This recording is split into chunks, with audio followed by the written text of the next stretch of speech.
Le soleil commençait tout juste à se lever sur la ville, teintant l'horizon de nuances dorées et orangées, éclairant doucement les bâtiments qui s'élevaient fièrement au cœur du quartier d'affaires. Les rues étaient encore silencieuses, seulement interrompues par le bruit occasionnel des voitures et des piétons se hâtant d'aller là où leur journée les attendait. À l'intérieur de l'immeuble imposant de la société Horizon Tech, un édifice moderne aux murs de verre et d'acier, la journée semblait commencer comme les autres.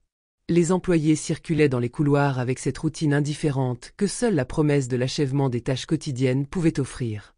Les bruits des claviers remplissaient l'air, ponctués de conversations murmurées entre collègues, de sons de téléphone qui vibraient et de discussions à peine audibles autour des cafetières dans les coins de bureaux ouverts. Mais pour Clara, une stagiaire de 22 ans qui n'avait encore jamais traversé les portes d'un tel monde, c'était une journée particulière. Un mélange d'excitation et de nervosité l'envahissait. Aujourd'hui, elle allait rencontrer Simon Leclerc, le charismatique et redouté CEO de la société. C'était une rencontre décisive, une chance unique pour elle de marquer les esprits. Les portes de la réussite semblaient juste un peu plus proches, et Clara savait qu'elle devait saisir cette opportunité avec toute la finesse qu'elle pouvait rassembler. Clara venait d'une petite ville où les rêves de grandeur étaient rares et souvent balayés par le quotidien des habitants, qui se contentaient de petites ambitions et de petites réussites.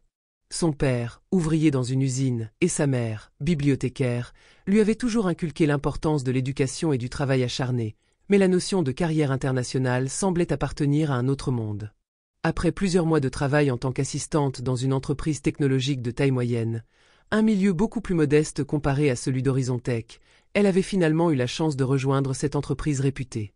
Elle avait été acceptée pour un stage de 6 mois, un poste éphémère mais crucial. Bien qu'il ne s'agissait que d'un stage, et que ses tâches quotidiennes consistaient souvent à préparer des rapports, à organiser des réunions et à gérer des documents, Clara savait que c'était la porte d'entrée pour une carrière ambitieuse dans le secteur technologique. Un tremplin. Le tremplin de sa vie. Elle s'était préparée minutieusement pour ce jour. Rien ne devait être laissé au hasard. Une chemise blanche impeccable, choisie pour son élégance intemporelle et son côté professionnel. Une jupe crayon noir, qui soulignait à la fois sa silhouette et son sérieux.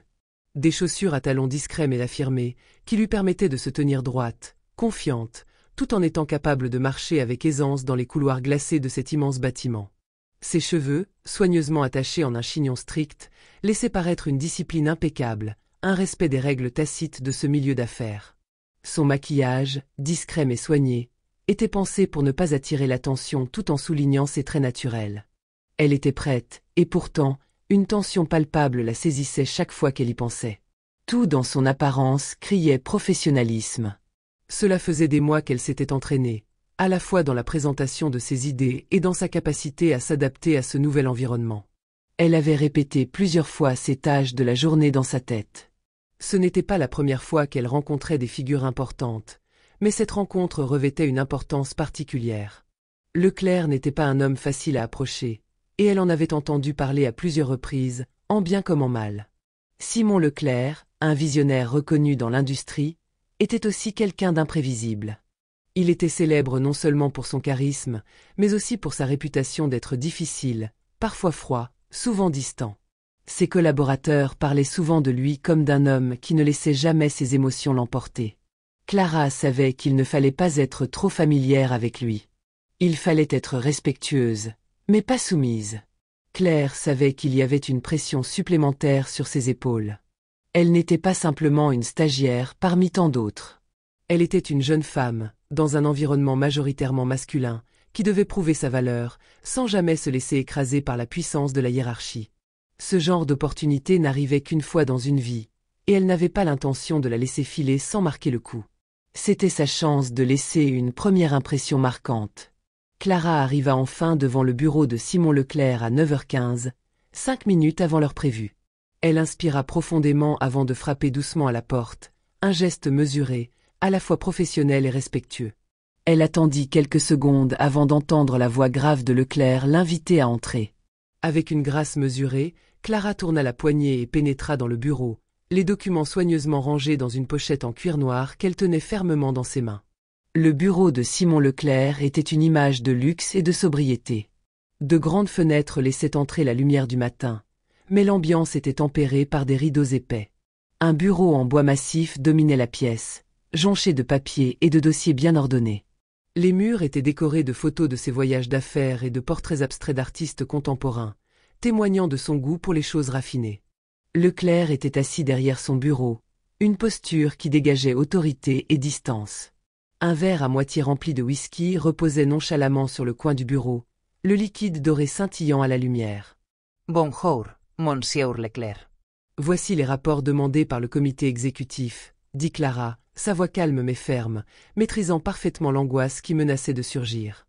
Elle s'était préparée à ce moment depuis des jours, et elle ne laisserait pas son esprit être perturbé par ce qu'elle ressentait. Elle se tenait droite, les documents en main, sa posture impeccable, un masque d'assurance soigneusement entretenu. C'était sa chance de briller, et elle n'allait pas la gâcher. Simon Leclerc leva les yeux de son bureau, un verre de whisky à moitié rempli posé sur le côté, le liquide ambré brillant légèrement sous la lumière tamisée de son bureau. Il n'avait pas l'air de l'attendre avec autant de sérieux que Clara l'avait anticipé. Ses yeux étaient légèrement plissés, un effet sûrement dû à l'alcool qui le rendait un peu plus détendu que d'habitude, et peut-être même un peu plus insouciant. Ce détail, bien qu'invisible aux yeux de ceux qui ne connaissaient pas l'homme, troubla Clara. Son regard se fixa sur lui, essayant de décrypter son expression, mais cela ne fit qu'ajouter à son malaise. Pourquoi, pensait-elle, ne pourrait-il pas simplement recevoir les documents et continuer sa journée sans cette dérive vers une atmosphère plus informelle? Elle ne savait pas si c'était la chaleur de l'alcool qui modifiait sa perception des choses, mais quelque chose semblait légèrement décalé. « Ah, Clara, c'est bien toi. Viens, viens, dit-il d'un ton un peu trop décontracté pour une réunion professionnelle. Il s'adressait à elle comme s'ils étaient déjà des collègues proches, une familiarité qui semblait anormale pour une première rencontre officielle. Clara hésita un instant, mais sa main resta fermement sur la pochette de cuir contenant les rapports. Elle s'approcha lentement, ses talons claquant discrètement contre le sol en marbre du bureau, chaque pas résonnant comme une note de musique dans une symphonie d'anxiété. Lorsqu'elle arriva près de son bureau, elle déposa les documents sans un mot, ses doigts effleurant brièvement le bois du meuble massif. Leclerc jeta un coup d'œil furtif au rapport avant de détourner immédiatement son attention. Ses yeux se fixaient maintenant sur elle avec une intensité qui la fit frissonner.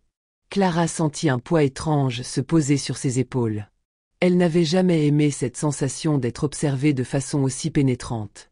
Ce regard, à la fois curieux et vaguement prédateur, lui faisait perdre son assurance. C'était comme si, à chaque seconde, Leclerc cherchait à sonder quelque chose de plus profond en elle, quelque chose qu'elle n'était pas prête à révéler. « Merci beaucoup, mais tu sais, j'aime bien avoir une discussion informelle parfois. Pourquoi ne pas t'asseoir un moment ?» proposa-t-il d'un ton détendu, presque enjoué, mais d'une manière qui paraissait incongrue dans ce cadre. Clara sentit une pointe d'angoisse se profiler dans sa poitrine. Non, ce n'était pas ça qu'elle voulait. Elle n'était pas venue pour discuter de choses superficielles. Elle avait un objectif, un rôle précis à jouer, et il n'impliquait certainement pas de se retrouver dans une conversation inutile avec un CEO déjà un peu trop décontracté. Elle garda néanmoins son calme, bien qu'une petite voix intérieure lui ordonnait de partir sur le champ. « Je suis désolée, monsieur Leclerc, mais je suis assez occupée. Les autres dossiers attendent. » répondit-elle, en essayant de rester sur un ton professionnel. Elle aurait aimé que sa voix ne tremble pas, mais l'effort de contenir ses émotions la rendait encore plus consciente de son propre malaise. Leclerc esquissa un sourire en coin, comme s'il venait de déceler une faiblesse, une hésitation qu'il pourrait exploiter. « Ah, toujours aussi sérieuse, » répondit-il, sa voix pleine d'un sous-entendu qui n'échappa pas à Clara. « Mais c'est bien, c'est bien. Tu sais, parfois un peu de décontraction peut nous aider à mieux travailler. Qu'est-ce que tu en penses ?» Il la fixa de nouveau, un regard qui la perça presque, trop insistant, trop intime pour une rencontre si formelle. Clara sentit son estomac s'enouer. Il y avait quelque chose de subtil dans son regard, quelque chose qui l'installait dans une position inconfortable, comme s'il testait ses limites, comme si la situation se dérobait sous ses pieds. Elle n'était plus simplement là pour remettre des rapports, elle se retrouvait dans un échange tacite qu'elle ne maîtrisait pas. Il y avait une tension, une ambiguïté qui la mettait sur la défensive. Elle savait que l'alcool l'avait rendue un peu plus désinhibée, mais cela ne justifiait pas ce comportement. « Je pense que nous devrions rester concentrés sur le travail, » répondit-elle, tentant de rediriger la conversation avec un calme et une autorité qu'elle espérait bien faire valoir. Les autres sont en attente de ces informations. Elle espérait que cette phrase suffirait à faire retomber la pression, à remettre les choses à leur place. Mais au fond d'elle, elle savait qu'il n'était pas du genre à céder aussi facilement. Leclerc haussait les épaules comme si ce n'était qu'une formalité. Le travail, le travail. C'est toujours le même discours, dit-il d'un ton qui ne cachait plus du tout son irritation. Tu sais, je préfère de loin avoir de bonnes conversations avec des gens comme toi. Tu es jeune, pleine de potentiel. Une belle promesse. C'est rare dans cet environnement. Le compliment tomba sur Clara comme une pierre dans une eau calme, déstabilisant tout sur son passage. Il n'était pas si direct, mais la façon dont il l'avait dit, cette légère insistance, laissait présager un arrière-goût qui ne lui plaisait pas. Elle ne savait pas si c'était la tendresse feinte dans sa voix ou la manière dont il avait scruté quelques secondes de trop, mais cela la rendait nerveuse, et son sourire s'effaça quelque peu. Qu'est-ce qu'il voulait vraiment? Elle essaya de conserver son calme, de ne pas laisser la gêne l'envahir, mais ce frisson d'inconfort s'intensifiait. Il s'éloigna légèrement de son bureau, se leva avec une fluidité presque nonchalante et se dirigea vers une petite étagère. Là, il attrapa un autre verre de whisky, le remplissant lentement avec une précision presque cérémonieuse, comme si l'acte d'en verser une autre dose constituait une forme de rituel. « Ne sois pas si pressée, Clara. La vie est bien plus intéressante quand on la prend avec un peu de légèreté, » dit-il en se retournant vers elle, un sourire mystérieux flottant sur ses lèvres. Il tenait son verre dans sa main, l'agitant doucement comme pour souligner la vérité de ses paroles.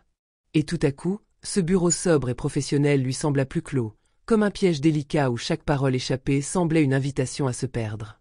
Leclerc prit une gorgée de son verre, savourant lentement l'alcool, comme si chaque gorgée était une manière de renforcer son autorité dans cette situation. Il posa le verre sur son bureau avec un geste mesuré, puis, sans crier gare, il en proposa un autre à Clara, d'un ton faussement jovial. « Allez, un petit verre ne fait jamais de mal. Tu sais, je pourrais t'aider à avancer dans ta carrière. Je connais des gens qui peuvent vraiment t'ouvrir des portes. » Clara sentit son estomac se serrer de un coup. La proposition, bien que masquée sous des mots amicaux, résonnait comme un avertissement déguisé. Elle savait bien ce que signifiait avancer dans ta carrière dans le langage de Leclerc. C'était un raccourci vers des compromis qu'elle n'était pas prête à faire.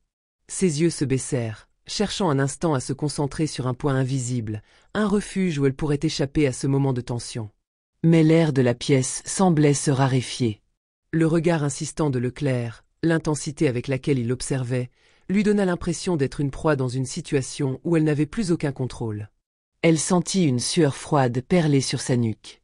Elle devait réagir, et rapidement. « Je suis flattée par votre offre, monsieur Leclerc, mais je préfère me concentrer sur mes tâches pour le moment. » Ces mots, pourtant formulés avec un calme apparent, cachaient une véritable angoisse intérieure.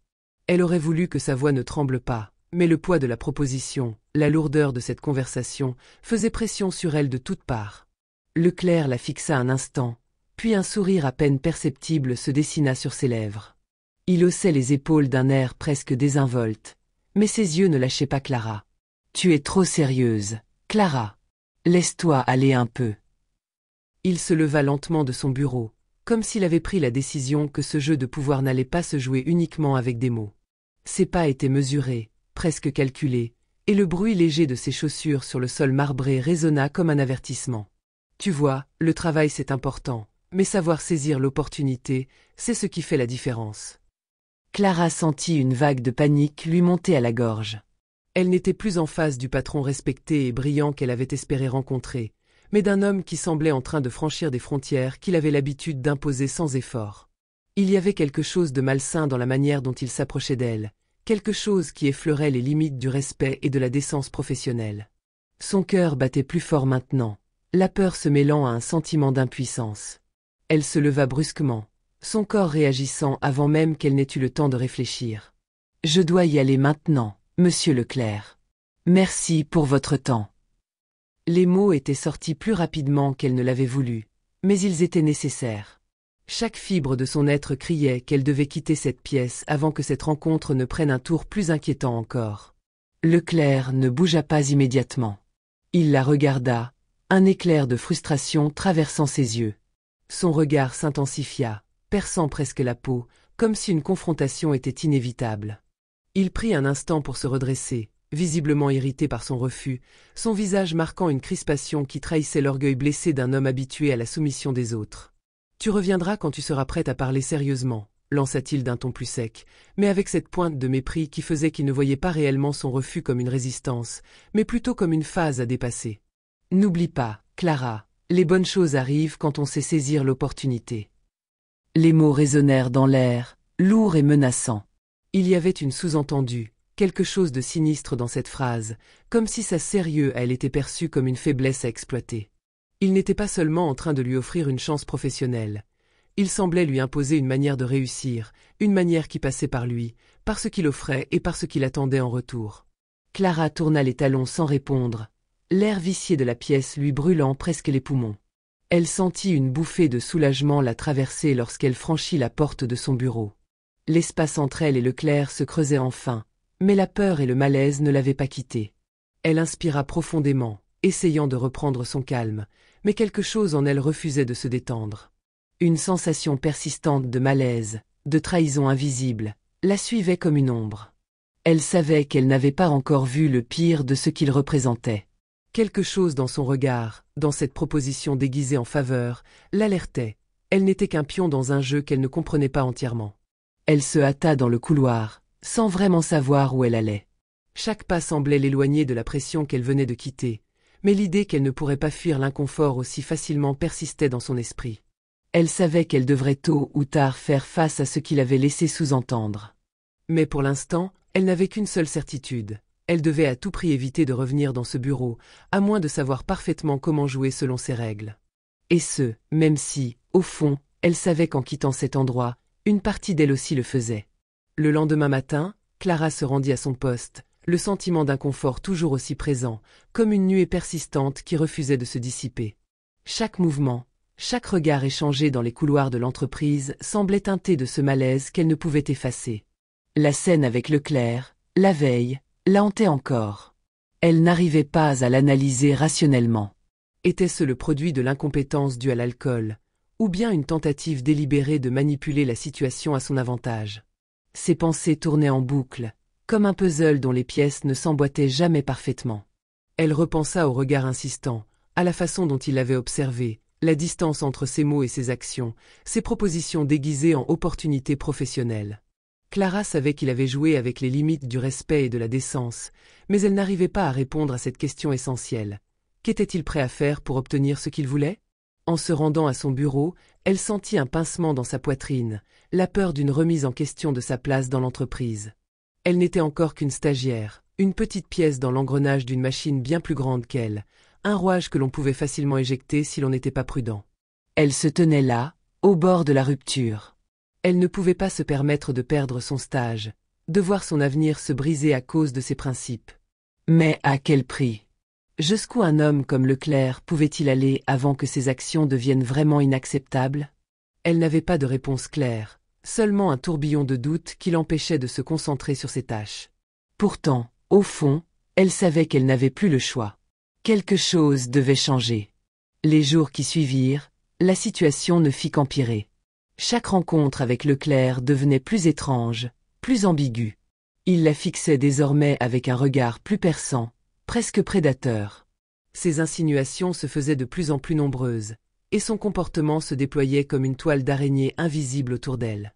Il lui adressait des sourires furtifs, ses gestes devenaient plus familiers, comme s'il ne voyait plus la barrière invisible du respect professionnel qu'elle avait pourtant tenté d'imposer. Clara se sentait envahie, comme si l'espace qui la séparait de lui se réduisait à chaque rencontre. Il était clair que Leclerc pensait pouvoir se jouer d'elle. Mais cette fois, Clara savait que les choses ne pouvaient plus continuer ainsi. Elle ne pouvait plus être l'objet passif de ses avances, de ses sous-entendus. Elle devait reprendre le contrôle de la situation, ou du moins, poser des limites qu'il ne pourrait ignorer.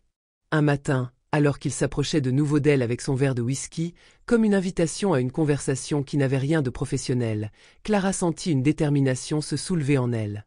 Elle s'arrêta net, se tournant vers lui avec une fermeté nouvelle. Son regard, jusque-là parfois hésitant, s'ancrait désormais dans le sien. « Je vous demande de respecter les limites professionnelles, monsieur Leclerc. Je ne suis pas ici pour être la victime de votre comportement. Si cela continue, je serai obligé de le signaler. » Leclerc s'arrêta brusquement, ses yeux écarquillés de surprise. Un silence lourd s'installa entre eux, suspendu comme un nuage prêt à éclater. Puis, il haussait les sourcils, son visage se durcissant instantanément. Il l'observait longuement, sans un mot. Elle pouvait voir la colère naissante dans ses yeux, mais aussi la surprise, comme s'il ne s'attendait pas à une telle résistance de la part de quelqu'un qu'il pensait pouvoir manipuler facilement. Tu oses me menisser. Sa voix était basse, glaciale, comme si le simple fait qu'elle le défie venait de toucher une corde sensible. Un sourire narquois commença à se dessiner sur ses lèvres, mais il ne parvenait pas à cacher la trace de confusion qui se lisait encore sur son visage. Clara N. Fletchit Pass. Elle se redressa, son souffle calme mais déterminé. « Je ne vous menace pas, monsieur. Je protège simplement mon intégrité. » Ces mots étaient nets, sans équivoque. Leclerc, choqué, semblait prendre un instant pour digérer cette déclaration. Un frisson d'intensité parcourut la pièce, et Clara ressentit un mélange de soulagement et d'anxiété. Elle avait franchi une ligne, mais le prix de cette audace restait encore incertain. Un rire éclata finalement dans la pièce, une explosion nerveuse de Leclerc qui secoua la tête comme s'il n'en croyait pas ses oreilles. « Tu es audacieuse, Clara. »« Bien. » Mais sache une chose, il y a des façons de se faire entendre ici. Ce que tu viens de dire, c'est une guerre que tu ne veux pas mener. Clara ne bougea pas, ne céda pas à l'ironie de son rire. Elle maintenait son regard, sentant que cette confrontation avait marqué un tournant, que la dynamique de pouvoir venait de changer.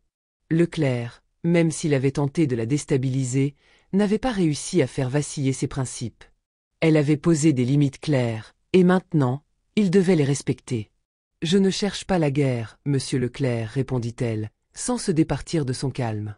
Mais si vous ne comprenez pas cela, je n'aurai d'autre choix que de faire ce qui est nécessaire pour protéger ma dignité. » Il la regarda, un léger rictus toujours sur les lèvres, mais cette fois, il n'ajouta rien.